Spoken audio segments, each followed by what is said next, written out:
Hola, bienvenidos a la entrevista. Tuvimos la oportunidad de platicar con la doctora Dalina Flores, quien nos comenta sobre su experiencia al dedicarse a la promoción de la lectura y la enseñanza de la literatura a adolescentes y niños. Sugerimos que pongan los subtítulos, puesto que no nos habíamos percatado que hay unos pequeños problemas con el audio. Espero que esta entrevista sea provechosa y que la disfruten.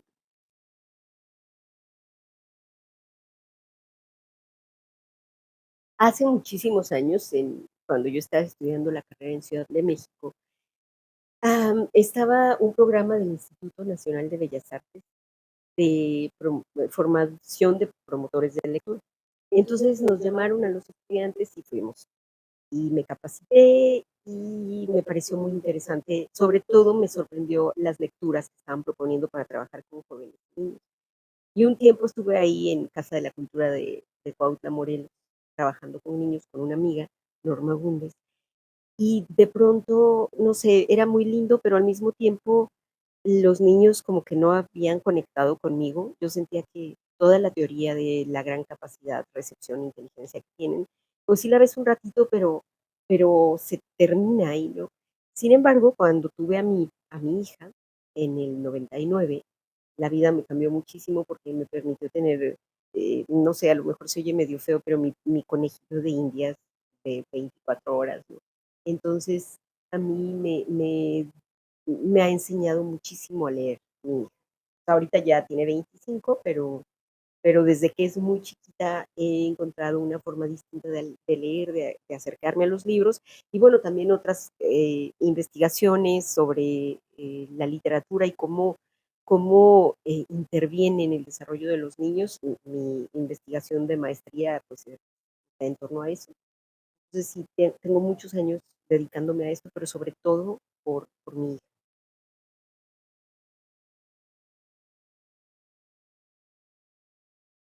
Bueno, creo, y yo siempre lo digo a mis estudiantes, porque realmente en la carrera de letras hemos integrado por un lado, todo el área de didáctica de la literatura está teniendo otras lecturas y otros enfoques, pero también integramos la materia de literatura infantil y juvenil al currículum de la carrera de letras, y siempre les digo que para lograr las mejores estrategias y las mejores recomendaciones hay 2 cosas que creo que son fundamentales. Una, es que tú seas un gran lector de todo, de todo, tú como mediador, como docente, tienes que leer muchísimo y tienes que leer de todo, desde infantil hasta poesía, ensayo muy académico.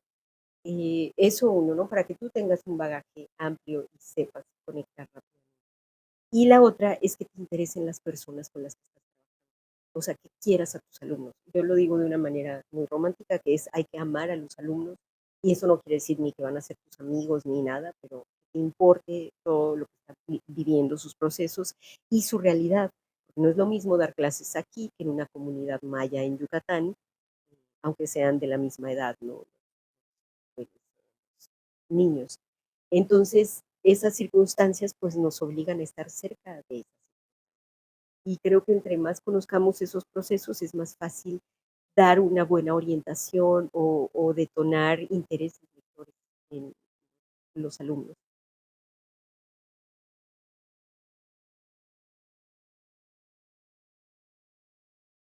Bueno, yo creo que tiene que ver un poco con la pregunta anterior. Son muchos los desafíos.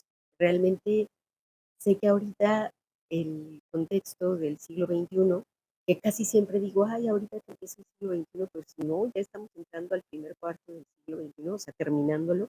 Entonces, realmente ya ha pasado mucho tiempo en este siglo XXI que está tan lleno de tecnología. Y a mí me parece que leer literatura eh, está siendo una actividad un poco complicada porque las plataformas han cambiado, ya no nada más está en papel. Y eso también le ha permitido integrar otros elementos al hecho de leer literatura. Entonces creo que se está transformando la concepción de lo literario en cuanto a lo que consumimos, ¿no? Y por otro lado, hay una gran oferta, una sobreoferta de cosas que leer en las redes. Y eso está generando una especie de intoxicación, llaman unos pedagogos, bueno, intoxicación que le llaman infoxicación, ¿no? O esta, eh, pues sí, exceso de información que no te deja tamizar los contenidos y que nos vamos por la primera fachada. Entonces yo creo que ahorita el mayor reto es que las lecturas que se hacen de manera sistemática dentro de las aulas tengan que ver o estén vinculadas con la necesidad de desarrollar el pensamiento, hacernos preguntas, de generar diálogo.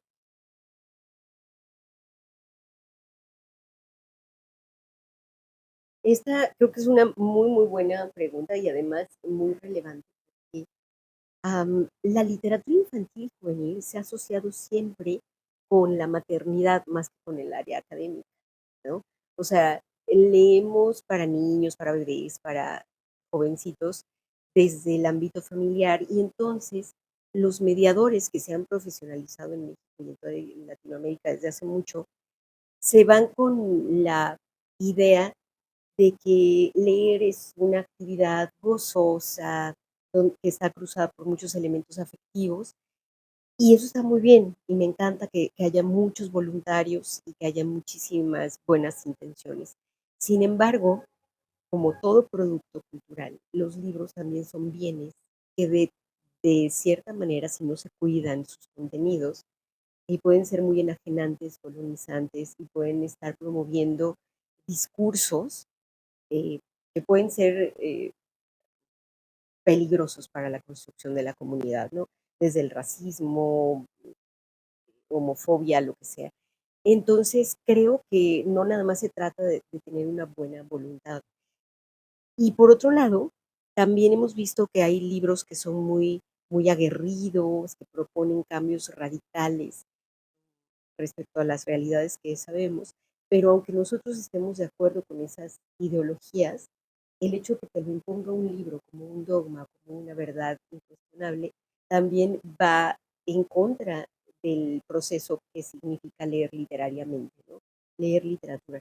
Entonces creo que toda obligación de un mediador de lectura es reflexionar, hacer lecturas críticas sobre lo que está leyendo y no nada más porque te dijeron ahí, este libro es buenísimo para niños de kinder.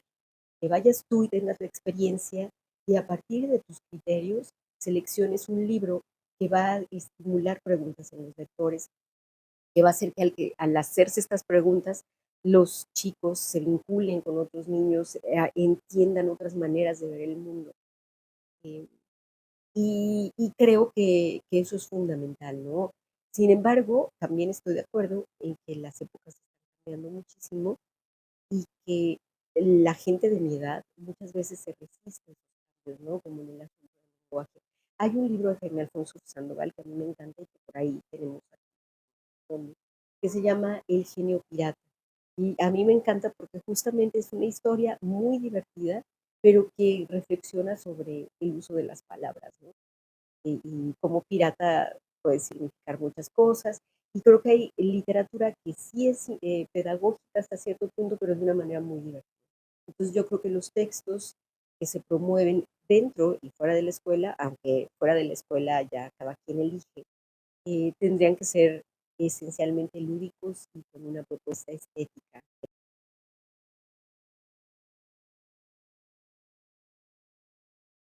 Bueno, yo actualmente doy clases, imparto clases en la Facultad de Filosofía y Letras y soy líder del cuerpo académico de estudios literarios de nuestra facultad también. Entonces estamos involucrados, tenemos tres líneas de investigación: didáctica de la literatura, humanidades digitales e, y estudios alfonsinos. Y pues estamos realizando proyectos en común. Ahorita justamente con el ingeniero Asael Contreras estoy haciendo una investigación sobre las traducciones del Patito Feo de Hans Christian Andersen, porque hemos encontrado cosas bien, bien locas y también que hay muy, muy pocos textos traducidos directamente de la lengua original al danés, perdón, del danés al español. Em, entonces, pues a través de estas herramientas que nos permite la tecnología, es- estamos planteando tener una especie de plataforma donde se puedan recoger todas las versiones y hacer estudios comparados, porque obviamente, como te decía hace un momento, detrás de todo toda narración infantil, por muy inocua que parezca, hay una intencionalidad específica de acuerdo con cuál es el espíritu de la época, cuál es la ideología de las personas que están en el poder, etcétera, ¿no? Entonces, a través de la literatura infantil se pueden analizar esos rasgos de identidad de una comunidad. Y bueno, eso por el aspecto académico. Me dedico muchísimo a investigar la literatura infantil y juvenil. También me interesa mucho Alfonso Reyes y sobre todo la crítica literaria. Respecto a mi mi obra creativa, a mí, no sé, cuando me preguntan que si soy escritora, yo realmente digo que no, siempre me regañan, porque, pues sí, escribo, tengo libros académicos, pero también tengo 2 libros de cuentos, y un libro de poesía, pero no tiene nada que ver con los niños. Una vez en una librería infantil me encontré mi poemario, así como que: "Ay, mira, libros para niños", y no, no son libros para niños. Pero muchas veces las personas, como me ubican mucho dentro del, pues, toda estas, sí, comunidades que se están haciendo en torno a la promoción de la lectura, piensan que también mi obra es para niños, y yo creo que no hay nada más difícil que escribir literatura para niños. Es sumamente complejo, porque cuando no te importa quién es el receptor, tú escribes porque necesitas escribir, punto, que es mi caso. Pero yo sé que los escritores que se han profesionalizado como escritores de literatura infantil y juvenil, eh, realizan un proceso formativo muy, muy complejo e interdisciplinario, donde tienen que ver aspectos pedagógicos, psicológicos, sociológicos, que son diferentes y muy cambiantes, depende de la edad de cada niño, ¿no? Entonces, creo que sí es muy, muy complejo escribir literatura infantil y juvenil. Yo me da miedo, lo he intentado y no me sale bien. Entonces, escribo para grandes. Y bueno, ahorita estoy escribiendo poesía, justo porque estoy con un grupo de amigos tallereando y eso, y pues escribimos poesía casi.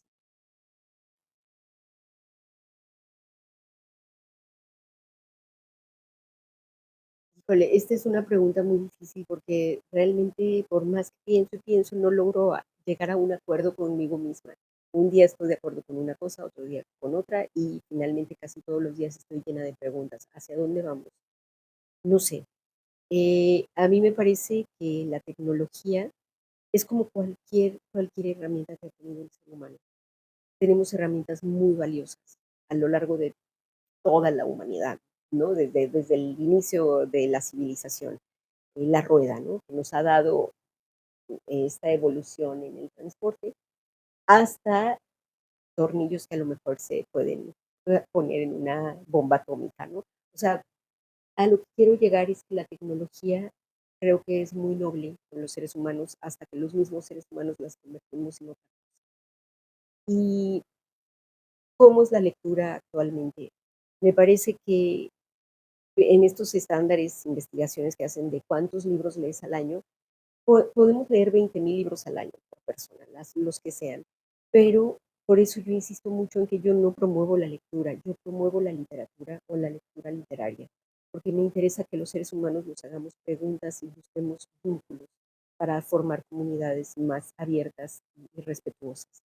Y creo que aunque la literatura no es utilitaria per se, sí leerlo nos hace estarnos cuestionando, ¿no? Y cuando leemos otro tipo de cosas, desde noticias, textos informativos, de lo que sea, muchas veces estamos como recipientes dejándonos llenar por cosas. Y ahorita yo encuentro que los lectores jóvenes leen muchísimo y saben muchísimas cosas, pero justo por esta plataforma que les da la tecnología tienen muy pocos tiempos de atención. Y hay muchísimas investigaciones desde las neurociencias que han llegado a estas conclusiones, ¿no? No nada más afecta que leas así saltando en un dispositivo digital, sino también cómo les ha afectado la escritura. Actualmente hay niños que no pueden trazar letras, ¿no? Que saben escribir, pero no saben trazar letras. Y eso genera una forma distinta de aprender y proyectar la realidad o el mundo. Entonces, ¿qué va a pasar? No sé, me da emoción estar viendo estos cambios, pero no sé si estos cambios sean para mejorar a los seres humanos.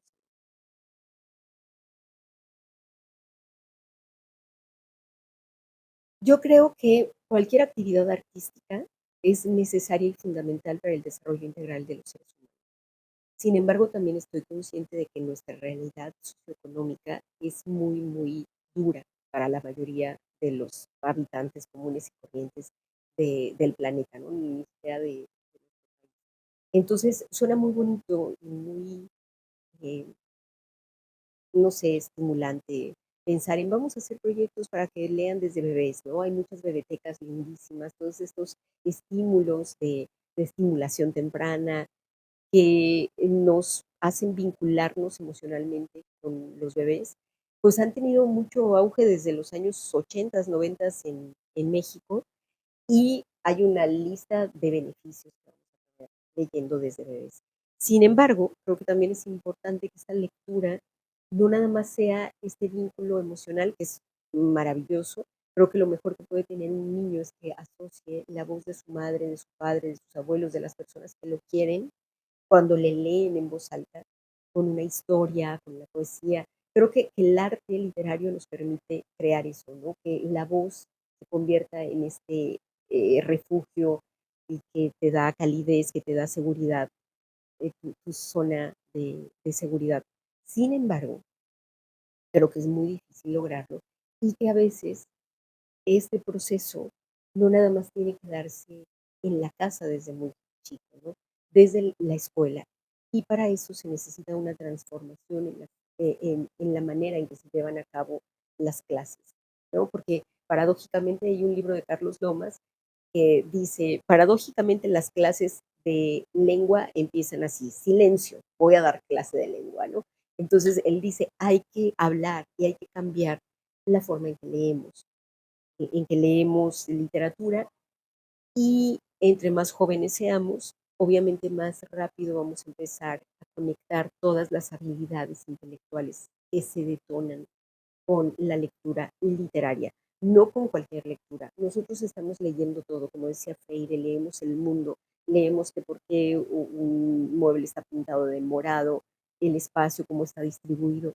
Todo estamos tratando de encontrarle sentido y significación, pero leer literatura es una estrategia específica para crear ciertos contenidos en la mente del lector que se van a ir ampliando en la medida en que ese terreno fértil se vaya haciendo más nutrido, ¿no? Hay una definición de Lauro Zavala sobre el microcuento que a mí me encanta, dice, y creo que aplica para toda la literatura, dice que el microcuento, la microficción es una pequeña semilla y que para que tenga sentido tiene que estar en un lector, pero obviamente cada lector va a hacer florecer esa semilla de una manera distinta. Y a mí me parece que eso es lo que nos aporta. Tú como lector, cómo nutres esta semilla que es el texto literario y hacia dónde te lleva y cómo te preguntas y te acercas a los demás.